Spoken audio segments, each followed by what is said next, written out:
嗱，有好多人咧都認為趙薇並非咧係開玩笑嚇，因為中國大陸啊，其實咧個人命真係如草芥，尤其是係對於有權有勢有錢嘅人。嗱，莫講話咧係有背景嘅人啦。嗱，喺中國大陸咧，其實嗰個叫人命真係咧你要買兇啊，買兇，其實咧係相當之廉價，真係可以咧係收買人命㗎，唔係講笑。其實以刑事案件嚟講，香港咧都發生過㗎。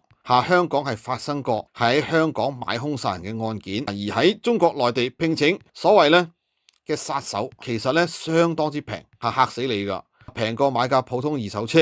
咁佢哋就落嚟就喐手㗎啦，夠膽。所以啦，如果你諗下一個咁樣嘅背景，你再諗翻係趙薇嗰個叫做背景，黐埋權貴身邊，要風得風，要雨得雨。佢絕對係真係有可能係殺過人。